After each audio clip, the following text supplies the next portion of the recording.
हम हाजिर हैं गुरुकुल के अंदर फिर एक और दवाई के साथ, अपने कुछ अनुभवों के साथ। और आज की दवाई का नाम है कोनियम। जी हाँ, दवाई चक्कर वाली, वर्टाइगो वाली। वर्टाइगो में हम बिना कुछ देखे भी कोनियम प्रिस्क्राइब कर देते हैं। दवाई जो ग्लैंडुलर अफेक्शंस में ज़्यादा यूज होती है। तो कब कब कोनियम प्रिस्क्राइब किया जा सकता है, कब कब हमें केसेस के अंदर कोनियम सोचना है और कैसे कैसे कोनियम प्रिस्क्राइब करना है। हमें और हमारे गुरुजनों को कोनियम के दरमियान कैसे कैसे अच्छे रिजल्ट मिले हैं, किन किन इंडिकेशंस को देख के हमने कोनियम प्रिस्क्राइब किया है। हम का मतलब सिर्फ मैं नहीं हूँ, मैं और मेरे साथ जो भी लोग मेरे जुड़े हैं उन सब लोगों की तरफ से सिर्फ बोल मैं रहा हूँ, अनुभव सबका है।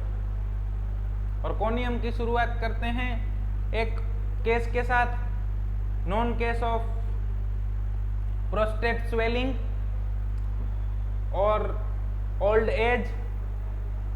और इनकी वाइफ का देहांत हो गया था 3-4 साल पहले, तकरीबन 60-62 साल की एज होगी।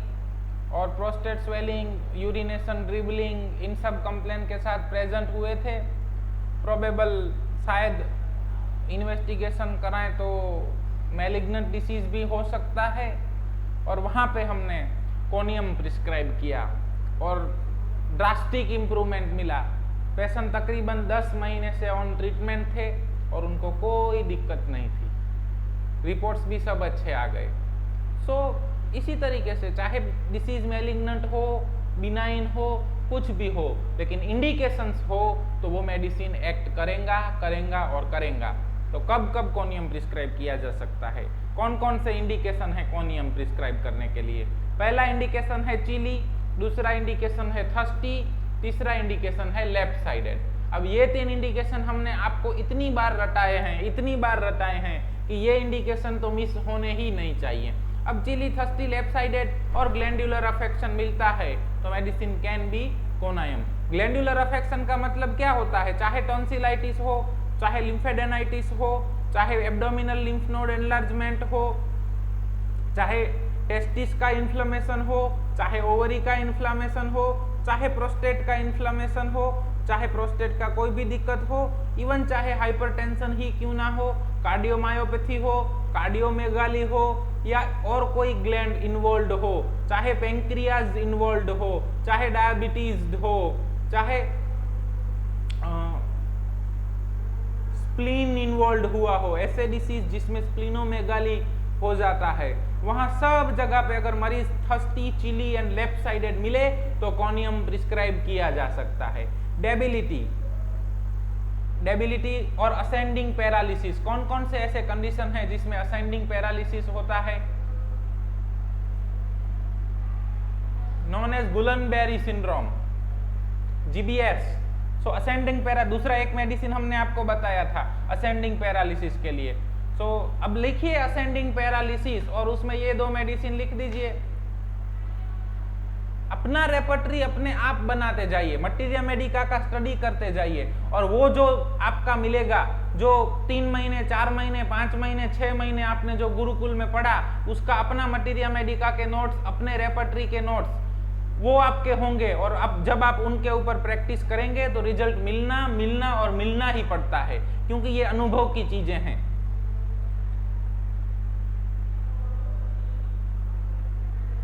Gradually development of the paralysis, सिर्फ पैरालिसिस नहीं, कोई भी दिक्कत है अगर ग्रेजुअल ऑनसेट है तो वहां पे कोनायम सोचा जाना चाहिए। सो फिर से लिखिए ग्रेजुअल ऑनसेट, और कितनी कितनी मेडिसिन है ग्रेजुअल ऑनसेट के अंदर, ब्रायोनिया, जलसेमियम, कोनायम, जितने जितने मेडिसिन आते हैं वो लिखते जाइए। अब आप केस लेंगे, उस केस में आपको मिला कि ग्रेजुअल ऑनसेट है तो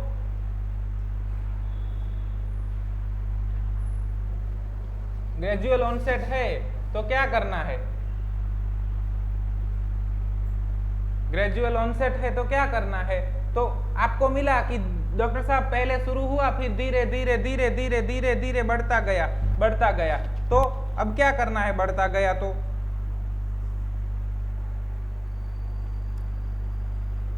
तो हमें मिला कि ग्रेजुअल ऑनसेट है। वो हर केस में हमें हॉट एंड चिली नहीं करना है, हर केस में हमें थर्स्टी और थर्स्टलेस नहीं करना है, हर केस में हमें लेफ्ट साइडेड और राइट साइडेड नहीं करना है, हर केस में हमें ग्रेजुअल और सडन नहीं करना है। जिस केस में हमें मिलता है उस केस में वो लेना है। ये जब कला आपको आ जाएगी कि किस केस में क्या लें और क्या ना लें, वही होम्योपैथी है। काफी सारे मेडिसिन में हम प्रिस्क्रिप्शन करते हैं तो हॉट एंड चिली को नहीं छोड़ते हैं, उसको बेस बना के प्रिस्क्रिप्शन करते हैं काफी सारे केसेस के अंदर। और काफी सारे केसेस ऐसे हैं कि जिनके अंदर हम थर्मल अवॉइड कर देते हैं। काफी सारे केसेस के अंदर हम थर्स्टी और थर्स्टलेस देखते ही नहीं है। काफी सारे केसेस के अंदर उसी को बेस बना के ही प्रिस्क्रिप्शन होता है। तो वही चीज हमें सीखने का है कि अगर हमें मिला कि ग्रेजुअल ऑनसेट है तो लीजिए, लेकिन हर बार कैसे भी करके या वो ग्रेजुअल है या सडन है उसमें डिवाइड नहीं कर देना है। हमें मिलता है वो लेना है, नहीं मिलता है तो छोड़ देना। फॉलिंग ऑफ आईलिड्स, इतना वीकनेस है कि आईलिड्स फॉल हो जाते हैं। Numbness of the affected parts with weakness and cold feet. अब साइटिका का मरीज आया हमारे पास, लेफ्ट साइडेड साइटिका है और वो कंप्लेन कर, डॉक्टर साहब पता नहीं नमनेस हो जाती है, पैर सो जाता है, चिली है, थर्स्टी है, कौन सा मेडिसिन दें? कौन है? इतना सरल है होम्योपैथी। मरीज आके अपनी कंप्लेन बताता है, डॉक्टर साहब मुझे है ना ये लेफ्ट पैर बहुत दर्द करता है और साइटिका बोल रहे हैं डॉक्टर, मैंने वो एक्सरे सीटी स्कैन वगैरह MRI सब कुछ करवा लिया, उसमें loss of lordosis, lumbar lordosis मिल रहा है और लेफ्ट साइडेड पैर के अंदर नमनेस भी मिलता है, मुझे ठंड बहुत लग जाती है, पानी बहुत ज्यादा पीता हूँ। बस आपका केस खत्म 2 मिनट के अंदर। कोना कैन बी मेडिसिन। लेकिन हमें वो वैसा करना ही नहीं है। हमारे मन के अंदर पता नहीं क्यों ऐसा घुस गया है कि बिना मेंटल्स लिए प्रिस्क्रिप्शन हो ही नहीं सकता है। हनीमैन ने कहीं पे भी नहीं कहा है। हनीमैन ने कहा है इंडिकेशन लो, एपोरिज्म नंबर 153, कैरेक्टरिस्टिक मिलने चाहिए। Characteristic can be mental general, can be physical general, can be physical particular, लेकिन वो सिम्टम कैरेक्टरिस्टिक होने चाहिए। हमें रिजल्ट क्यों नहीं मिलते हैं? क्योंकि हम फिजिकल कैरेक्टरिस्टिक को अवॉइड करते हैं और कॉमन मेंटल जनरल पे रिलाई करते हैं। इसीलिए हर बार हम रेपर्टराइजेशन करेंगे, हमारी रेपर्टरी में सल्फर, सेपिया, लाइकोपोडियम, पल्सेटिला ऐसी 5-7 मेडिसिन हैं, वो घूम के पहले 7 नंबर पे आ जाएंगी, क्योंकि उसको मैकेनिकल रेपर्टराइजेशन कहा जाता है। हम इसीलिए आपको मना कर रहे हैं कि रेपर्टरियां यूज ही मत करो, प्रिस्क्रिप्शन मटीरिया के बेस पे करो। इनिशियल डेज के अंदर जब आपका नॉलेज इतना बढ़ चुका है कि जो आपका दिमाग याद नहीं रख पाता है, तब आपको रेपर्टरीज की जरूरत है। और रेपर्टरी में भी पहले अपनी रेपर्टरी तैयार करो। जो मरीज आपके पास आते हैं, जो सिम्टम आपके एरिया में मिलते हैं, जो इंडिकेशन आपके लिए नॉन है, जो इंडिकेशन आपकी आंखें देख पाती हैं, उतने ही इंडिकेशन याद रखने हैं और उन्हीं में से मेडिसिन निकालना है। इसको प्रिजुडिसनेस नहीं कहा जाता। किसी को जज करने से पहले 3 बार सोचना चाहिए। यह प्रिजुडिस नहीं है।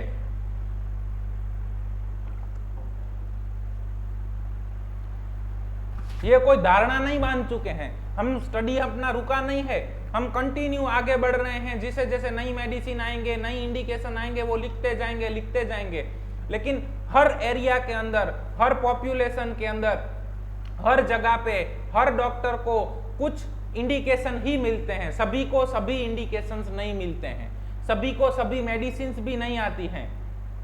मालूम चल रहा है? हमें वो लगे कि हमने तो ये मेडिसिन कभी प्रिस्क्राइब ही नहीं किया है। इसीलिए हमारे आयुर्वेद के अंदर सिस्टम था कि जिस जगह पे जो पेड़ और पौधे उगते थे, उसी जगह से वहां का ट्रीटमेंट हो जाता था। तो आपको सभी जगह क्या सभी केसेस नहीं मिलेंगे, सभी केसेस के अंदर सभी मेडिसिन भी नहीं मिलेगा, सभी फिजिशियन को सभी मेडिसिन नहीं मिलेगा। इंडिविजुअलाइजेशन हर जगह आता है। तो फिर क्यों हम ऐसा करते हैं? क्यों हम लोगों को जज करने के लिए जाते हैं कि ये तो इसी तरह से प्रिस्क्रिप्शन करेंगे? वो उनका वे है, उनको करने दीजिए। वो अब आपके पास आए कि मैं इसमें से बाहर निकलने के लिए क्या करूं, तब उनको सलाह दीजिए। आप हमें ही कहेंगे आप ही बिन मांगे क्यों सलाह देते हैं? हम शिक्षक हैं, सिखाना हमारा धर्म है। लेकिन मालूम चल रहा है हम क्या कह रहे हैं? हमारे पास एक्सेसिव इंफॉर्मेशन है, एक्सेसिव लिटरेचर है होम्योपैथी के अंदर, और जो काफी सारा कचरा भी भरा गया है। लिटरेचर में हमें मालूम नहीं है कि कौन सा इंडिकेशन कितनी बार यूज्ड किया गया है, कौन सा इंडिकेशन कितना पिक्यूलियर है, कौन से इंडिकेशन को कितना ज्यादा वेट देना चाहिए। हर बंदा अपनी फिलोसॉफी के अनुसार करते हैं, और खास करके मास्टर्स के पास जाते हैं तो वो तो यही कहेंगे, there is always polarity, conium can be hot, conium can be chilly, sulphur can be hot, sulphur can be chilly, sulphur can be right sided, sulphur can be left sided, sulphur can be thirsty, sulphur can be thirstless. तो अब prescription कहां से करें, हर बार mentally लेना है? वो उन master की बात है, उनके पास जो मरीज आते हैं वो इस पोलैरिटी वाले आते होंगे, वो उनका अनुभव है यार। लेकिन आपको प्रिस्क्रिप्शन करने के लिए कुछ बेस तो बनाना पड़ेगा। अब आपको फिजिकल जनरल से ज्यादा कुछ पिक्यूलियर सिम्टम मिलते हैं तब इन सबको अवॉइड कर दीजिए। अगर दूसरे 5-7 सिम्टम मिलते हैं आपको जो कोनायम इंडिकेट करते हैं और मरीज हॉट है तो कोनायम दीजिए। ऐसा नहीं है कि चिली कोनायम चिली है, नहीं, चिली कोनायम का एक इंडिकेशन है। ये दिमाग के अंदर बात आपके दिमाग के अंदर बैठनी चाहिए। कोनायम थर्स्टी है ऐसा नहीं है, थर्स्टी कोनायम का एक इंडिकेशन है। कोनायम लेफ्ट साइडेड है ऐसा नहीं है, left sidedness of the complain is one indication of the conium, वो कोनायम का एक इंडिकेशन है। कोनायम के अंदर डेबिलिटी होता है ऐसा नहीं है, अगर डेबिलिटी मिलता है तो वो कोनायम का एक इंडिकेशन है। कोनायम के अंदर असेंडिंग पैरालिसिस होता है और मरीज के अंदर डिसेंडिंग है इसीलिए कोनायम नहीं दे सकते, ऐसा नहीं होता है। अगर असेंडिंग पैरालिसिस मिलता है तो वो कोनायम का एक इंडिकेशन है, लेकिन डिसेंडिंग पैरालिसिस मिलता है और दूसरे इंडिकेशन कोनायम इंडिकेट करते हैं तो वहां पे भी कोनायम देनी चाहिए। मालूम चल रहा है हम क्या सिखाने का प्रयास कर रहे हैं, आपकी तक बात पहुंचाने का प्रयास कर रहे हैं, और ज्यादातर लोग ये नहीं समझते हैं। पिएंगे चाय? Weakness of the leg, tottering गait, inability to expectorate, must swallow what is coughed up. Expectorate नहीं होता है, खांसी आती है और जो भी आता है बलगम वो स्वेलो हो जाता है। बहुत वीकनेस है कहीं पे भी, लेग्स में वीकनेस होना, रेस्पिरेटरी मसल्स का वीकनेस और डेबिलिटी हो जाना। सो अभी अभी जो केसेस आ रहे हैं जिसमें ग्रेजुअल ऑनसेट मिलेगा आपको, और आप HRCT देखेंगे तो लेफ्ट साइडेड ज्यादा इन्वॉल्वमेंट है, मरीज चिली है, और उसके बाद वीकनेस ऑफ द रेस्पिरेशन मिलता है। जो सेकेंडरी रेस्पिरेटरी मसल्स होते हैं उनका वीकनेस हो जाता है, चाहे ऑक्सीजन कुछ भी मिले। अगर दूसरा 1-2 इंडिकेशन आपको अगर कोनायम गाइड करता है तो उन केसेस के अंदर भी कोनायम प्रिस्क्राइब किया जा सकता है। There is no medicine for pneumonia और no medicine for prostate, there is medicine for the aphorism number 153 characteristic. हम इसमें से जब बाहर निकलेंगे कि इसके लिए दवाई बताओ, उसके लिए दवाई बताओ, तब जाके अच्छा सा होम्योपैथी कर पाएंगे। होम्योपैथी में किसी डिसीज के नेम के लिए कोई दवाई नहीं होती है।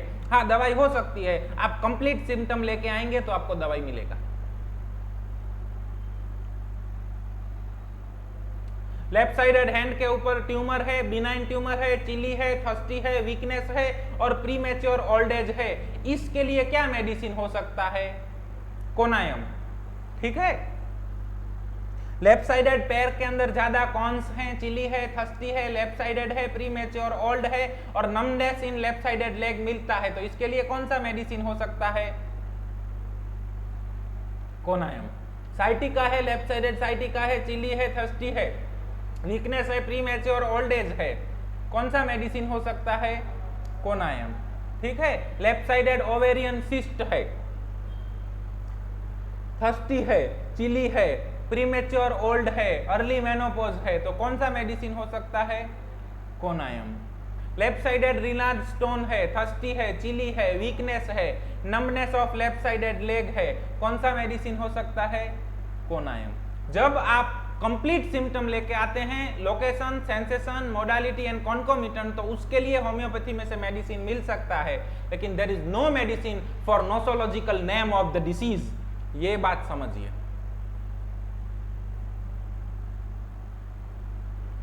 सेक्सुअल एब्स्टिनेंस और सप्रेस्ड सेक्सुअल डिजायर, और हमने आपको जो पहला केस बताया कि 62 year of old man and death of wife before 3 year ago, तो ये क्या बताता है? There is suppression of the sexual desire. तो बहुत ऐसा होता है कि हमारा, आपको तो पता है भारत एक धार्मिक कंट्री है, सो 50, 55, 45 साल के बाद मेनोपॉज आ जाता है वुमेन्स को, और अब male is male till death. Andropause होता है लेकिन फिर भी उनका सेक्सुअल डिजायर रहता है। तो कई किस्सों में ऐसा बनता है कि वाइफ उनको कहते हैं कि अभी ये सब चीजें क्यों करनी है, अब हमारी भगवान भजने की उम्र हो चुकी है, चलो भगवान भजते हैं। और मेल पार्टनर को सेक्सुअल सप्रेशन करना होता है। वाइस वर्सा हो सकता है, मेल पार्टनर भी कह सकता है कि अब हमारी भगवान भजने की उम्र हो गई है। क्यों? क्योंकि फीमेल्स के अंदर भी कई दफा देखा गया है कि मेनोपॉज में सेक्सुअल डिजायर बढ़ जाती है और वहां पे दूसरे पार्टनर को सेक्सुअल डिजायर सप्रेस करना पड़ता है। या तो अभी तो जो कि न्यूक्लियर फैमिली हो चुके हैं, लेकिन नहीं तो संयुक्त कुटुंब प्रथा थी और बच्चे बड़े हो जाते हैं, बच्चों की शादी हो जाती है, तो फिर एक पार्टनर कहेगा कि अब बच्चे बड़े हो गए हैं, अब ये सब अच्छा नहीं लगता, बच्चे उठ गए तो क्या होगा, और दूसरे पार्टनर को सेक्सुअल सप्रेशन करना पड़ता है। या तो एक पार्टनर की डेथ हो जाती है, या तो डिवोर्स हो जाता है, या तो कुछ भी ऐसा हो जाता है जिससे सेक्सुअल डिजायर सप्रेस्ड करना पड़े और उसके बाद कोई भी दिक्कत हो, स्पेशली ग्लैंडुलर अफेक्शन। और ग्लैंडुलर अफेक्शन हमने आपको बराइटा के वीडियो के अंदर बहुत अच्छे से समझाया है, सो वहां पे देख लीजिएगा। So glandular affection, sexual desire suppression और चिली या थर्स्टी और लेफ्ट साइडेड कुछ भी मिले तो इन 3 इंडिकेशन के ऊपर हम बहुत अच्छे से कोनियम प्रिस्क्राइब कर देते हैं। Tremulous weakness, unable to watch see movies और object, painlessness, ulcer with hard infertile base. अब पेनलेस अल्सर किस चीज में होते हैं? Can be carcinoma. कार्सिनोमा के अंदर पेनलेसनेस ऑफ द कंप्लेंट ज्यादा देखने को मिलता है। सो चाहे कार्सिनोमा हो चाहे ना हो, but painlessness of the complaint usually are the painful. अगर ऐसा मिले तो वहां पे भी कोनियम सोचा जाना चाहिए। Vertigo, aggravation, turning the head sideways, amelioration by closing the eye. बस इस इंडिकेशन के ऊपर हमारे बच्चे चक्कर आ रहा है कोनियम, चक्कर आ रहा है कोनियम, ऐसा नहीं करना है। उसके साथ दूसरे 2-3 इंडिकेशन मैच कीजिए। अगर कुछ नहीं मिलता है मित्रों तो thermal, thirst, desire, aversion, side affection, ऐसा कुछ मैच कीजिए। वो मैच होता हो तो दवाई दीजिए, आपका रिजल्ट रेशियो बढ़ जाएगा। हम इसी तरह से कई सालों से, तकरीबन 3, 3.5, 4 साल से प्रैक्टिस कर रहे हैं और बहुत अच्छे रिजल्ट मिले हैं, जिसमें बहुत सारे लोग हमारे साथ जो जुड़े हैं वो सब आ गए। उन सब का अनुभव एक साथ कलेक्टिवली हम आपको दे रहे हैं। ऐसा ही दूसरा एक केस मिला था जिसमें प्रोस्टेट एनलार्जमेंट था और सेक्सुअल सप्रेशन और चिली पेशेंट। इन 3 इंडिकेशन के ऊपर हमने कोनियम प्रिस्क्राइब किया था और उसमें भी बहुत अच्छा रिजल्ट मिला। इफ कई दफा ऐसा होता है कि वी कैन नॉट क्योर, हम क्योर नहीं कर सकते, बट बहुत अच्छा पैलिएशन भी हो सकता है। मरीज को हम आखिरी सांस तक अच्छी जिंदगी प्रदान कर सकते हैं with the help of homeopathic medicine.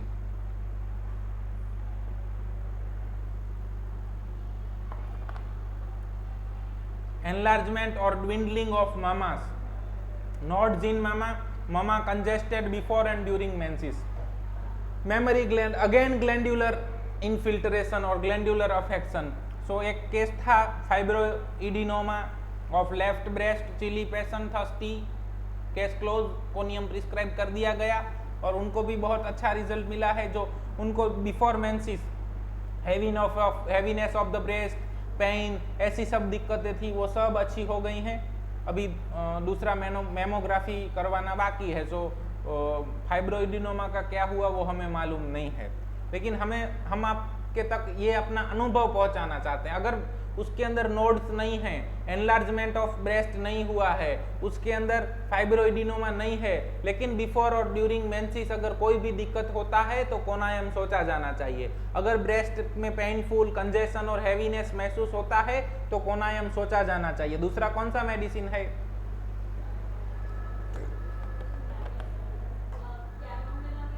Bryonia.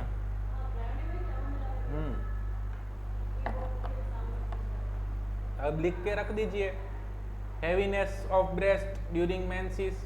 अब आपका मरीज आपके पास आके बोलता है heaviness in the breast, menses, और 2 मेडिसिन आपके लिखे हुए हैं, ब्रायोनिया और कोनियम। ठीक है। अब आपने पूछा ठंड ज्यादा लगती है गर्मी, ठंड ज्यादा लगती है, प्रिस्क्रिप्शन कैन बी कोनियम, गर्मी ज्यादा लगती है, प्रिस्क्रिप्शन कैन बी ब्रायोनिया। और दूसरे 2-3 सिम्टम लीजिए, सिर्फ 2 सिम्टम के ऊपर मत कीजिए, लेकिन हम आपको सरल होम्योपैथी की ओर लेके जा रहे हैं कि एक इंडिकेशन जो पिक्यूलियर मिला उसके साथ थर्मल, थर्स्ट और साइट, ये 3 नीचे से मैच कीजिए, ये मैच हुआ तो वो मेडिसिन दे दीजिए। इस तरीके से भी होम्योपैथी हो सकता है, ठीक है।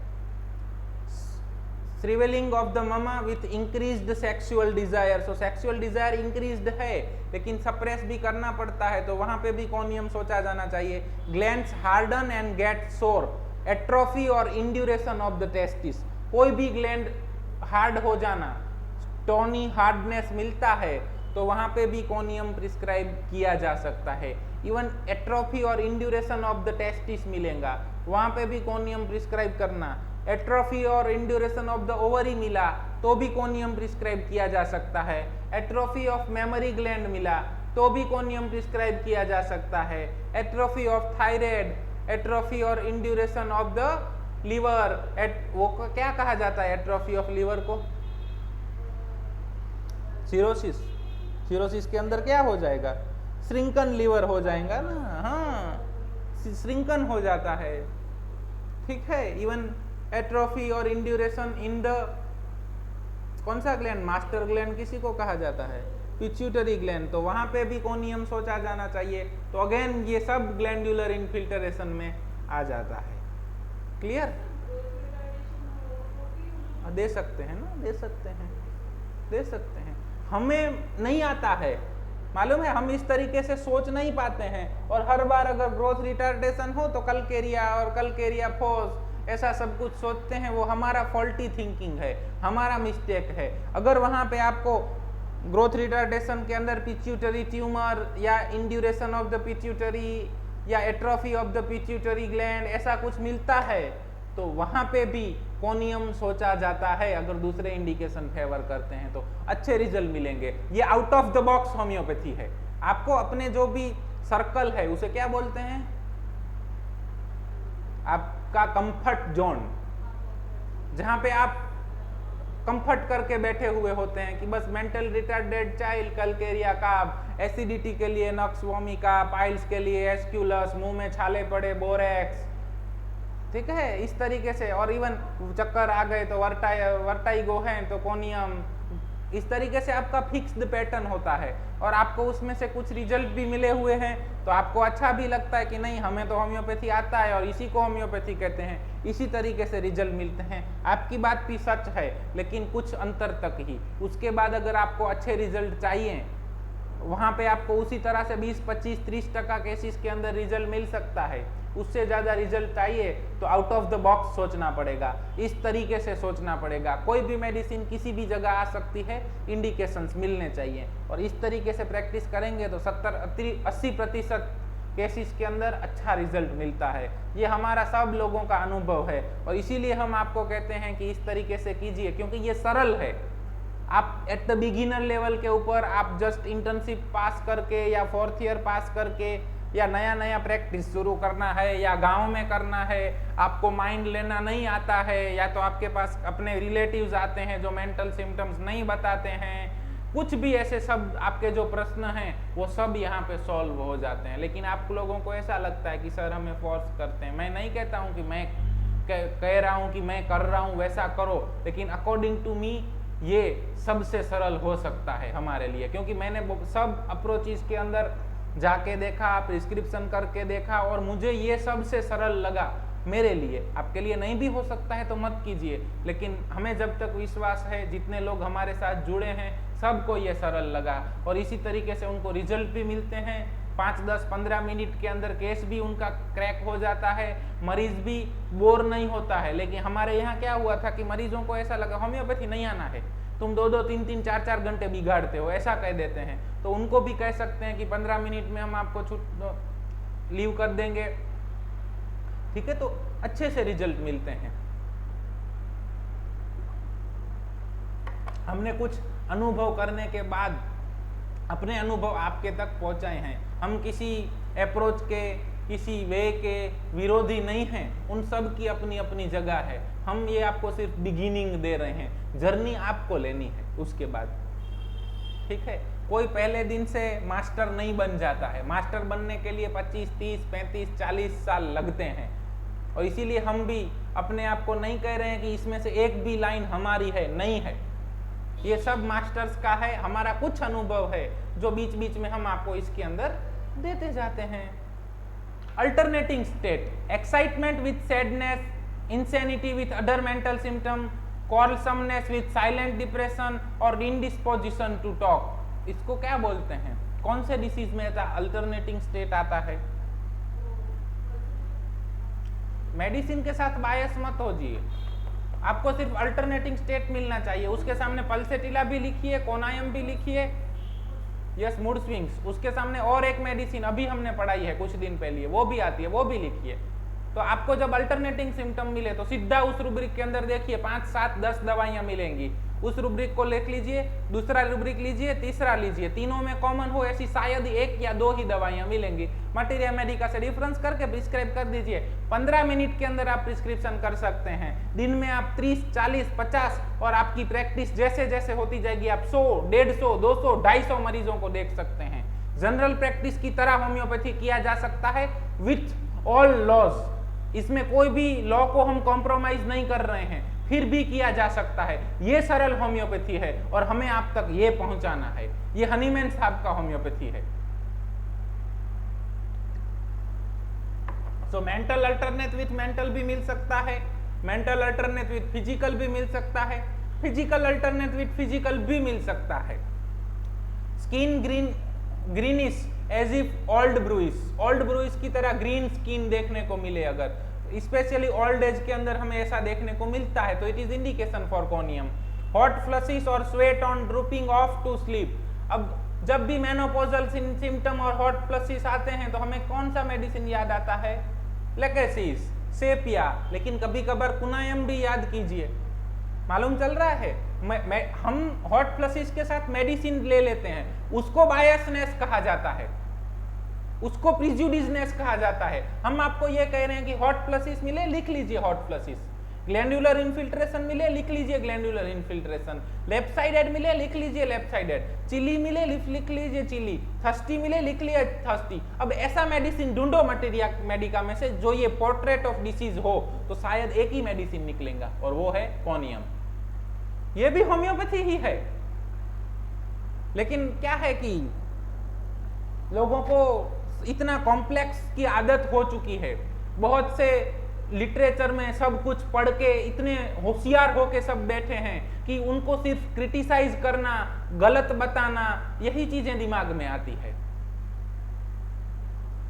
मालूम है, हमें वो कुछ नहीं करना है, दूसरे जो वैसे करें उनको करने दीजिए, सिर्फ होम्योपैथी कीजिए। हमने आपको पहले भी कहा है कि जो ऐसे लोग हैं जो एक साथ 3, 4, 5, 10, 15 मेडिसिन देते हैं, वो भी होम्योपैथी ही कर रहे हैं। ऐसे लोग हैं जो एक टाइम पे एक, लेकिन दूसरे टाइम पे दूसरी और तीसरे टाइम पे तीसरी मेडिसिन देते हैं, तो वो भी होम्योपैथी कर रहे हैं। ऐसे लोग हैं जो अलग अलग डिब्बियों में अलग अलग मेडिसिन देते हैं, वो भी होम्योपैथी ही कर रहे हैं। ऐसे लोग हैं जो एक ही डिबिया के अंदर सब मेडिसिन दे देते हैं, वो भी होम्योपैथी कर रहे हैं। ऐसे लोग हैं जो सिंगल मेडिसिन देते हैं लेकिन बहुत रिपीटेशन करते हैं, वो भी होम्योपैथी करते हैं। एक मेडिसिन देते हैं लेकिन वीकली रिपीटेशन करते हैं, वो भी होम्योपैथी करते हैं। एक मेडिसिन देते हैं और बाद में सैक्लेक करते हैं, वो भी होम्योपैथी ही करते हैं। एक मेडिसिन देते हैं और लोअर पोटेंसी में प्रिस्क्रिप्शन करते हैं, वो भी होम्योपैथी करते हैं। 2 मेडिसिन, 1 मेडिसिन, 5 मेडिसिन देते हैं, साथ में बायोकेमिक और मदर टिंचर देते हैं, वो भी होम्योपैथी करते हैं। सिर्फ एक मेडिसिन और सैक्लेक देते हैं, दूसरा कुछ नहीं देते हैं, वो भी होम्योपैथी ही करते हैं। सब लोग होम्योपैथी करते हैं और सब लोगों का अपना अपना तरीका है। हम आपसे कह रहे हैं कि जो लोग गुरुकुल के साथ जुड़े हैं उनको विनती है कि किसी को क्रिटिसाइज मत करें, सब अपने अपने तरीके से सही हैं। आप उसमें से आपको जो भी अच्छा लगे वो कीजिए, धीरे धीरे धीरे अपनी आप को इवॉल्व करते जाइए और केस के मुताबिक जिस केस में जो अच्छा लगे, किसी केस में 1 मेडिसिन 1 डोज, किसी केस में 1 मेडिसिन रिपीटेशन, किसी केस में 1 मेडिसिन के साथ मदर टिंचर भी देना पड़ता है, बायोकेमिक भी देना पड़ता है, तो वो सब कीजिए, कर सकते हैं, उसमें कुछ गलत नहीं है। लेकिन केस टू केस आपको जो जिस तरीके का अप्रोच अच्छा लगे वो अपनाइए, जड़ मत बन जाइए। Be flexible in the homeopathy. जड़ बन जाएंगे तो वो स्टोनी हार्ड ग्लैंडुलर इन्फिल्ट्रेशन होगा, वो जड़ता जो यहाँ होती है ना वो फिजिकल लेवल पे आएगी और फिर शायद आपको कोनायम देना पड़े। Induration of the glands after confusion mamma और इवन सॉफ्ट पार्ट। इंजरी के बाद अगर इंड्यूरेशन ऑफ द ग्लैंड मिलता है तो वहां पे भी कोनायम सोचा जाता है। सो ग्लैंडुलर इंजरी देखने को मिले तो वहां पे कोनायम सोचिए। सो इंजरी में हर बार आर्निका और रस्टॉक्स और रूटा नहीं सोचना है, कई दफा कोनायम भी सोचा जा सकता है। Flow of urine intermittent suddenly stops after each emission. Urticaria from violent exercise. Easy intoxication when taking alcohol, chronic inflammation of ovary और prostate gland, ये सब बातें हमने कह दी हैं आपको। Discharge, ulcer, leukorrhea, lochia is bloody, corrosive, ropey and tenacious. Bloody, so bleeding tendency is there ना। so अभी अभी जो केसेस आ रहे हैं, कौन सा वो डिसीज चल रहा है ना, उस डिसीज की बात कर रहा हूँ मैं, उसमें सीटी स्कैन के अंदर या एक्सरे के अंदर लेफ्ट साइडेड अफेक्शन ज्यादा देखने को मिलता है। आपको लेफ्ट साइडेड चेस्ट के अंदर न्यूमोनिया का पैच देखने को मिल सकता है, ब्लडी एक्सपेक्टोरेशन मिल सकता है, थर्स्टी है, चिली है, तो medicine can be conium. Useful for old people, premature old and senile decay, painless paralysis and old people. Old people बहुत काम कर चुके हैं ऐसे लोग, और प्रीमेच्योर ओल्ड हमने आगे भी बहुत बार बता दिया है, सो वहां जाके फिर से देख लीजिए, बार बार रिपीटेशन नहीं कर रहे हैं अननेसेसरी, ठीक है। सेनाइल डीके, एट्रोफी होना, उम्र के कारण एट्रोफी होना, specially in the cases of the dementia and parkinsonism. आपको एक और झटका देते हैं, आपको मालूम है ब्रेन इज अ ग्लैंड, ठीक है। सो डिमेंशिया और पार्किंसोनिज्म वो ब्रेन डिसऑर्डर्स है ना, एट्रोफी ऑफ ब्रेन है, age related atrophy of brain है, तो उसी के कारण होते हैं। और ग्लैंडुलर इन्फिल्ट्रेशन ब्रेन तक जाता है और वहां पे भी कोनियम सोचा जाना चाहिए, ठीक है। प्रीमेच्योरली ओल्ड विथ स्क्रॉफ्यूलस टेंडेंसी, आपका होमवर्क है, स्क्रॉफ्यूलस टेंडेंसी किसे कहा जाता है वो ढूंढिए। Emission of prostatic fluid with emission offensive while founding woman during lascivious thought, seminal emission at the thought, touch or presence of the woman। so हमारे पास एक मरीज थे, डॉक्टर साहब पता नहीं किसी औरत को देखता हूं ना तो इरेक्शन आ जाता है और डिस्चार्ज हो जाता है। सो ऐसे कंडीशन के अंदर भी कोनायम प्रिस्क्राइब किया जा सकता है, स्पेशली जिनको बोलते हैं वीकनेस, सेक्सुअल वीकनेस, वो वीर्य को होल्ड नहीं कर पाते हैं, एमिशन इजीली हो जाता है। वुमन को देखने के बाद, वुमन को टच करने के बाद, even presence of woman, even thought of woman के साथ भी अगर सेमिनाइल डिस्चार्ज हो जाता है तो it is indication for the conium. Intense sexual desire with erections, erections भी आता है। There are two type of disorder ना, desire but no erections. Desire है लेकिन इरेक्शन नहीं होता, यहाँ पे डिजायर भी है और इरेक्शन भी होता है लेकिन इजीली डिस्चार्ज है। Dysmenorrhea with drowning pain down thigh, with cardiac pain, with rashes over body, which vanish with the menses। so menses के साथ amelioration मिलता है।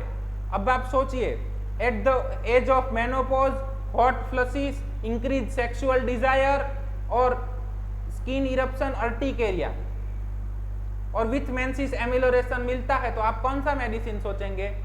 लेकेसिस। लेकिन मरीज में अगर आपको दूसरा इंडिकेशन मिला चिली, तो मेडिसिन कैन बी कोनायम, लेकेसिस के साथ साथ जाएगा। Leucorrhoea acrid, bloody and milky, leucorrhoea नहीं कोई भी discharge. Hysteria from suppressed menses, अब मेंसिस न आए उसके लिए दवाइयां लेना, मेंसिस को पीछे करने के लिए दवाइयां लेना, या तो ठंडे पानी में पैर भिगोना, कुछ भी ऐसा करना जिससे मेंसिस बंद हो जाए। एपिस्टेक्सिस फ्रॉम सप्रेस्ड मेंसिस, अब सप्रेस्ड मेंसिस से कुछ भी हो तो कोनायम सोचना है, सिर्फ एपिस्टेक्सिस नहीं और सिर्फ सप्रेस्ड मेंसिस नहीं, एनी सप्रेस्ड डिस्चार्ज से कुछ भी हो तो वहां पे कोनायम सोचना है। अगर कोराइजा हुआ और तुरंत दवाइयां ले ली, ऐसा कुछ किया जिससे कोराइजा को सप्रेस किया गया और उसके बाद कुछ दिक्कत हुई तो वहां पे भी कोनायम सोचिए। मेंसिस सप्रेस्ड करने के बाद दिक्कत हुई तो वहां पे भी कोनायम सोचिए। लोकिया सप्रेस करने के बाद दिक्कत हुई तो वहां पे भी कोनायम सोचिए। इवन बहुत एक्सेसिव मिल्क सिक्रीशन हो रहा था और उसको सप्रेस किया गया और उसके बाद अगर दिक्कतें शुरू हुई तो वहां पे भी कोनायम सोचा जाना चाहिए। मालूम हो रहा है, कोई भी डिस्चार्ज हो अगर सप्रेस किया और दिक्कतें शुरू हुई, दूसरे 2 3 4 इंडिकेशन मिले तो वहां पे भी कोनायम प्रिस्क्राइब किया जाना चाहिए। Menses suppress by putting hand in the cold water, ऐसा हो भी सकता है, नहीं भी हो सकता है, लेकिन मेंसिस सप्रेस्ड मिला तो वहां पे ये देख सकते हैं। फॉल्स लेबर पेन, अभी कल वाले व्याख्यान के अंदर ही हमने आपको बोला था कि फॉल्स लेबर की मेडिसिन को नोट करते जाए, ये आपको ऑब्स्टेटिक की प्रैक्टिस के अंदर बहुत काम आएगा।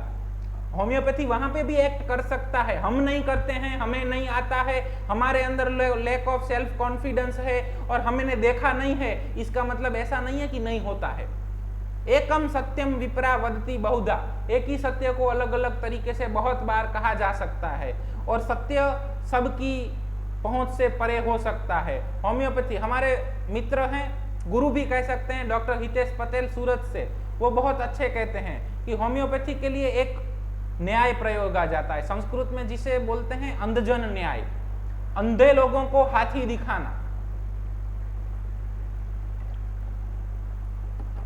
अंधे लोगों के झुंड को हाथी दिखाने के लिए ले जाया जाता है। किसी के हाथ में पूंछ आ जाती है तो वो कहता है हाथी तो डोरी जैसा पतला है, किसी के हाथ में कान आ जाता है तो वो कहता है हाथी तो सुपड़े जैसा है, किसी के हाथ में पैर आ जाता है तो वो कहता है हाथी तो खंबे जैसा है, किसी के हाथ में सूंड आ जाती है तो वो कहता है हाथी तो ऐसा है, किसी के हाथ में हाथी का पेट आता है, वो पेट को टच करता है तो वो तो कहता है हाथी तो बहुत विशाल है जो उसको नापा ही नहीं जा सकता। सब लोग अपनी अपनी जगह पे सही हैं, लेकिन सब लोग फिर भी कंप्लीट सही नहीं हैं, वो संपूर्ण सत्य को नहीं जानते हैं। उसी तरह जिन लोगों के हाथ में डेल्यूजन आता है वो कहते हैं होम्योपैथी तो सिर्फ डेल्यूजन से ही होता है, जिन लोगों के हाथ में सेंसेशन आता है वो कहते हैं कि होम्योपैथी तो सिर्फ सेंसेशन से ही होता है, जिन लोगों के हाथ में मेंटल्स आते हैं वो लोग कहते हैं होम्योपैथी तो सिर्फ मेंटल से ही होता है, जिन लोगों के हाथ में पर्टिकुलर आते हैं वो लोग कहते हैं होम्योपैथी तो सिर्फ पर्टिकुलर से ही होता है। वो सब लोग सच्चे हैं अपनी अपनी जगह पे। हम कह रहे हैं कि होम्योपैथी इन सब को मिला दो ना, उसी को कहते हैं। सो सब में से जब जिस केस में जैसे जो मिले वो ले लीजिए, वो जो होता है उसी को होम्योपैथी कहते हैं और हमारे नजरिए से शायद वही सत्य है।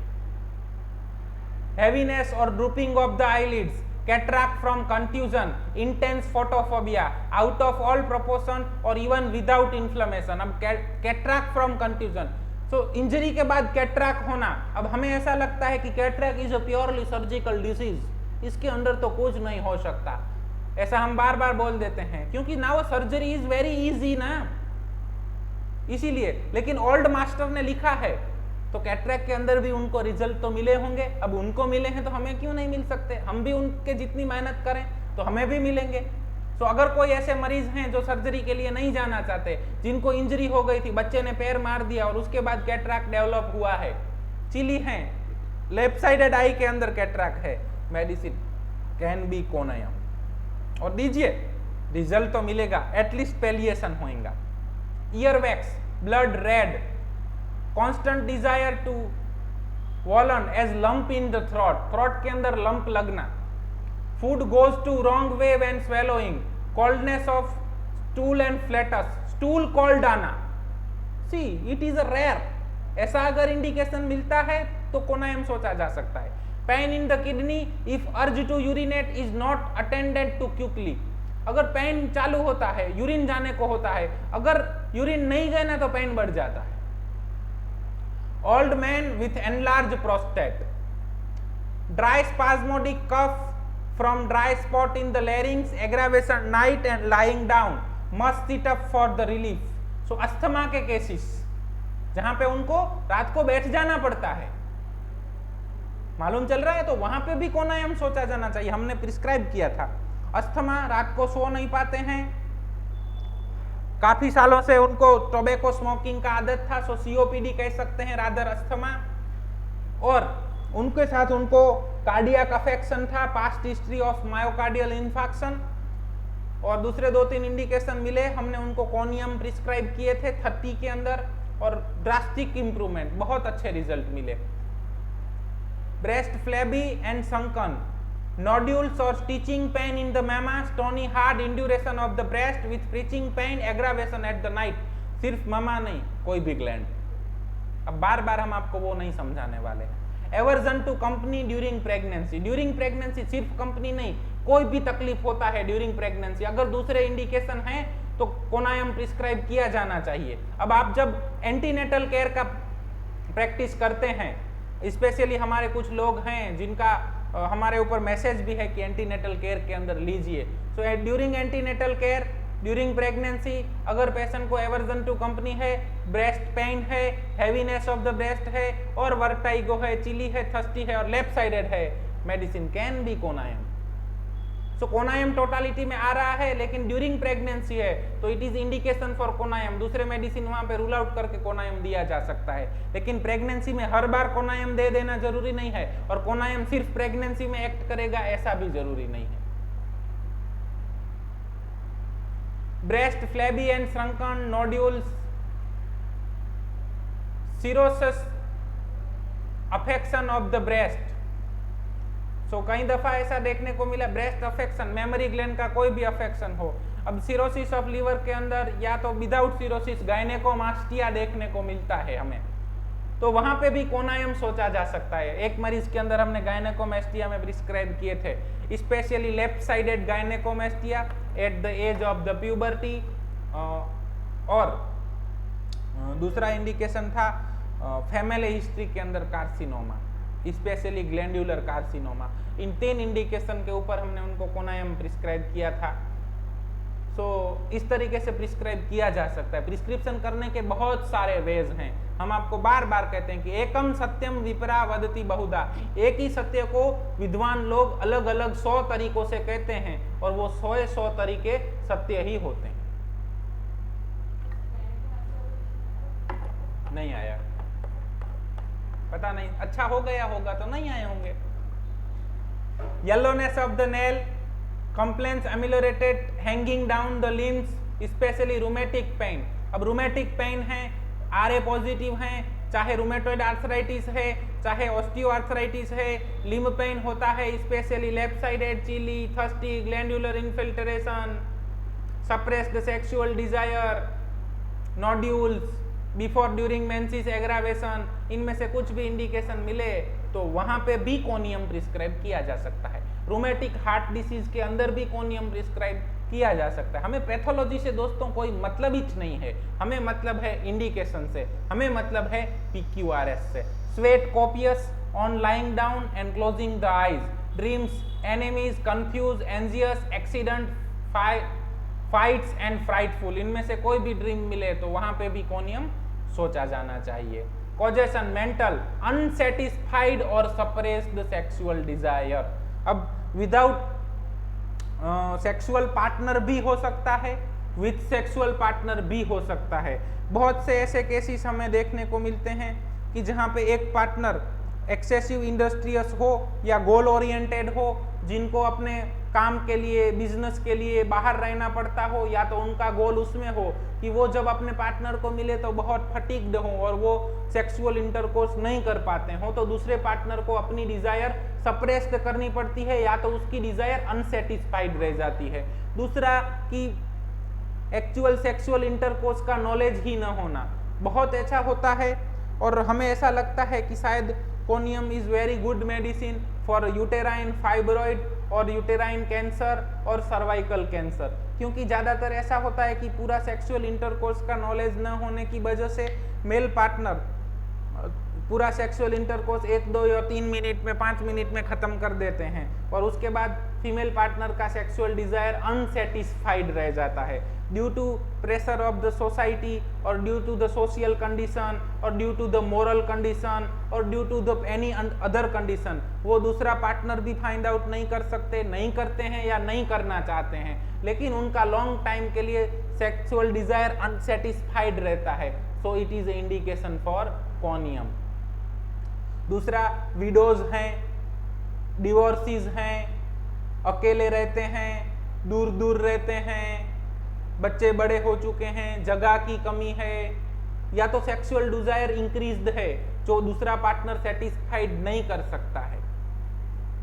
सो वहां सब जगह पे अनसेटिस्फाइड और सप्रेस्ड सेक्सुअल डिजायर आपको मिलेगा। स्टेफी सेग्रिया के वीडियो के अंदर बहुत अच्छे से इसको डिस्क्राइब किया गया है, सो आप वो वीडियो देख सकते हैं। सेक्सुअल एक्सेस और एब्स्टिशंस साथ, या तो बहुत एक्सेस है या तो लॉस है।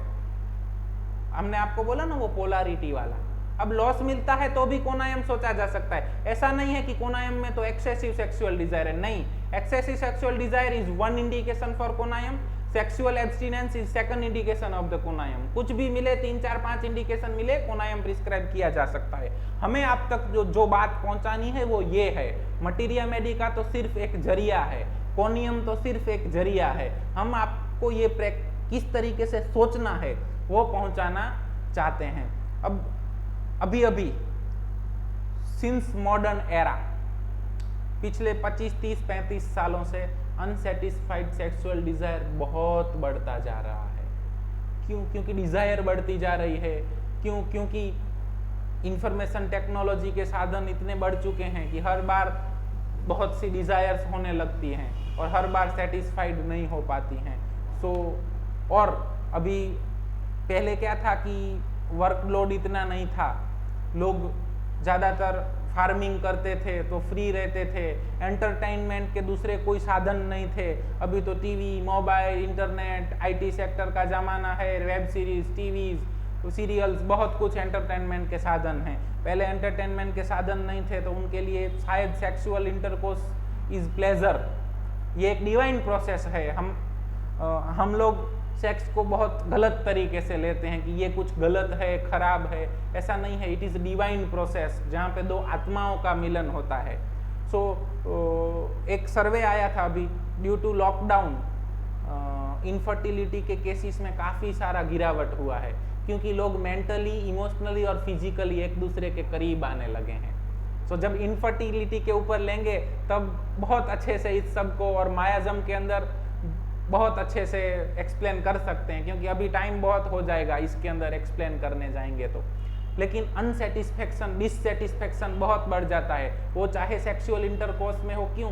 क्योंकि अभी दूसरे एंटरटेनमेंट के साधन बढ़ चुके हैं। पहले क्या था, लोगों के पास टाइम ही था और दूसरे साधन नहीं थे, तो it can be pleasure for them. लेकिन अब, और दूसरा कि दोनों पार्टनर वर्किंग हो गए हैं, दोनों का बारी भी अलग होता है, कोई नाइट ड्यूटी, कोई डे ड्यूटी, कोई एक पारी में, कोई दूसरी पारी में। इसी तरह से होता रहता है। और तीसरी चीज जो सबसे ज़्यादा है वो न्यूक्लियर फैमिली होते जा रहे हैं, और लोग एक दूसरे के साथ बहुत रहते हैं ना, तो उब जाते हैं एक दूसरे से। क्यों? क्योंकि पहले क्या था कि मायके जाते हैं, 8 10 15 दिन मायके जाएंगे तो उनके साथ बातचीत भी नहीं हो पाती है। तो वाइफ कब मिलेगी और कब हम एक दूसरे के साथ इंटरकोर्स करेंगे, ऐसा उनको कंटिन्यूस फीलिंग होता है।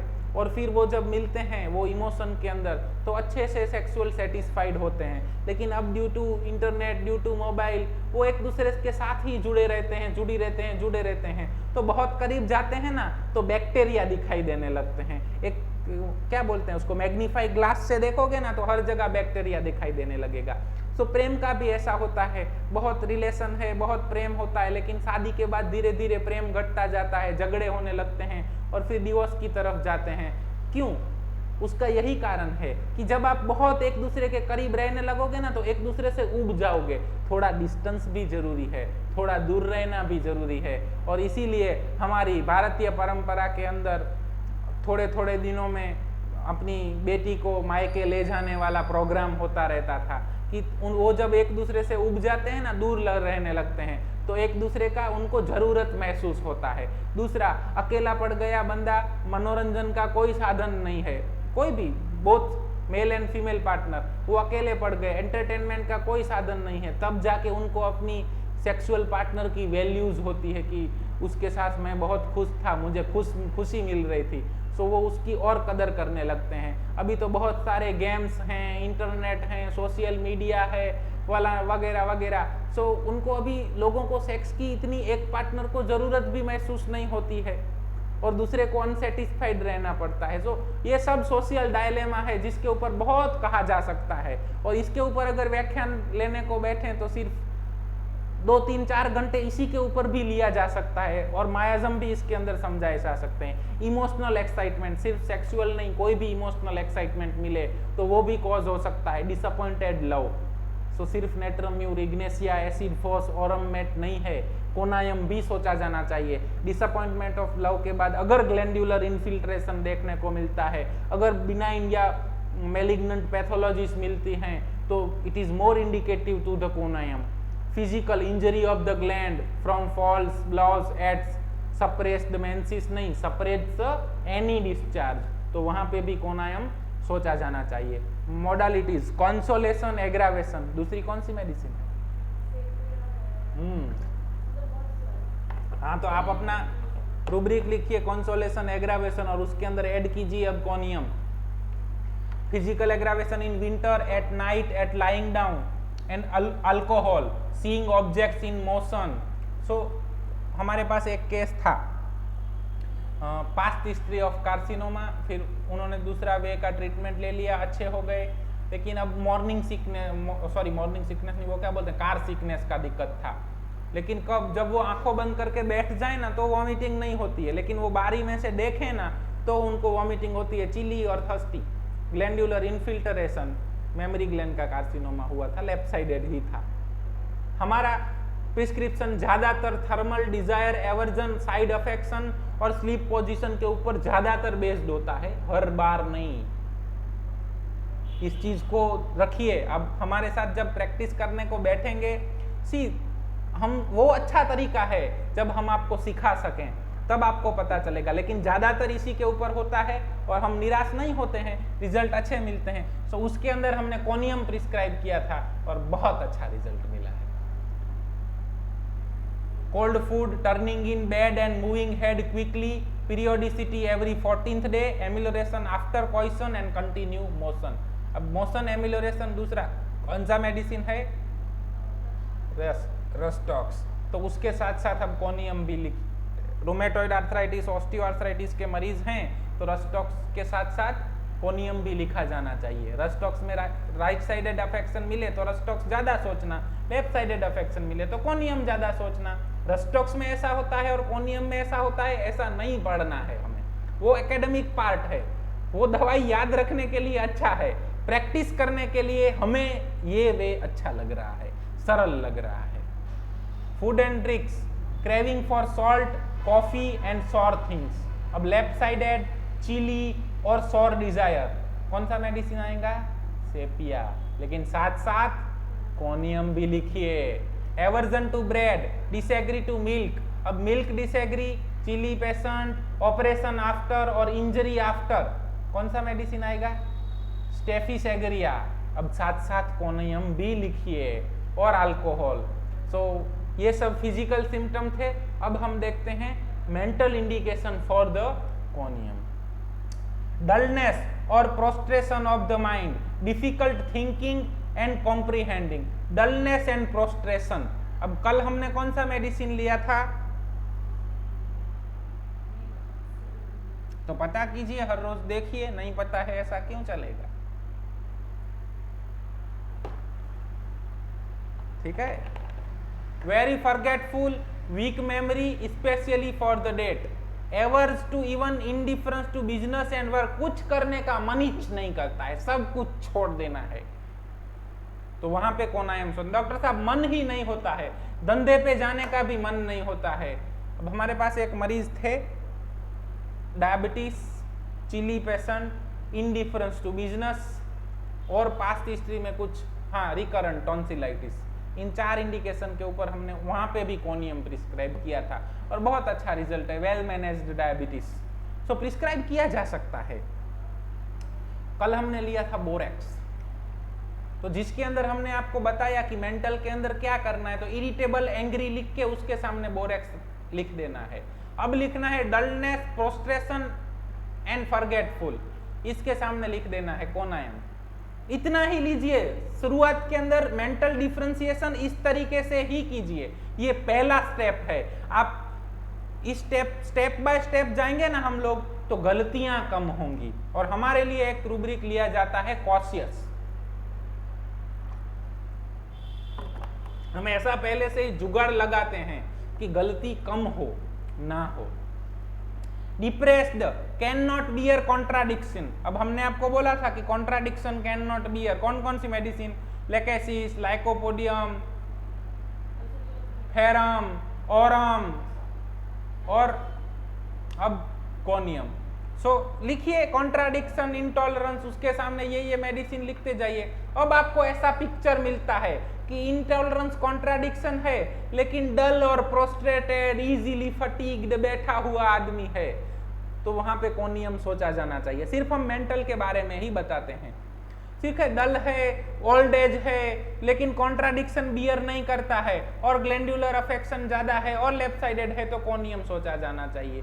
वहीं पे अगर मेनोपोजल एज है और लेफ्ट साइडेड अफेक्शन ज्यादा है, हॉट है और बहुत टॉकेटिव है और कॉन्ट्राडिक्शन इंटॉलरेंस है, तो लेकेसिस सोचा जाना चाहिए। कॉन्ट्राडिक्शन इंटॉलरेंस है लेकिन फ्रोजन शोल्डर का दिक्कत है, स्पेशली राइट साइडेड है, चिली है और बहुत डोमिनेटिंग है, तो वहां पे medicine can B ferrum.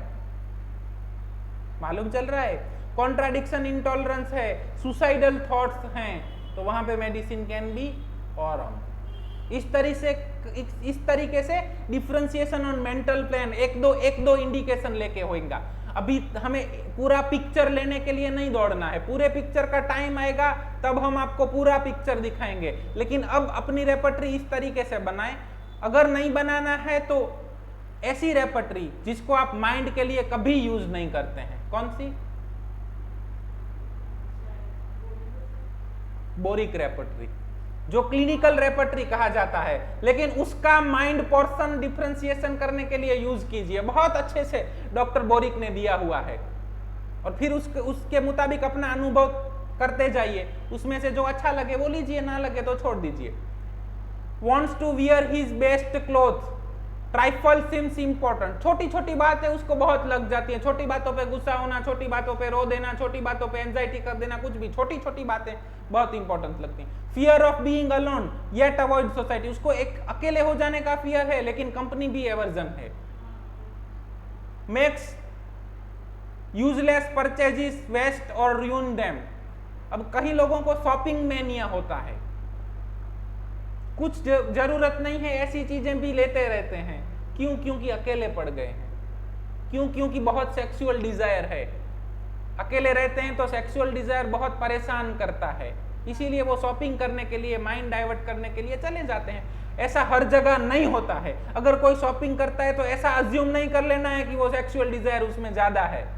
Mind it, ये चीजें ज्यादा ध्यान रखनी है। Fear and timidity, hypochondriasis, sadness from success, sexual excitement और even prolonged continence, aversion to light, sunset, अकेले डार्क में बैठे रहना, लाइट अच्छा नहीं लगना, और फास्टिडियस। फास्टिडियस का मतलब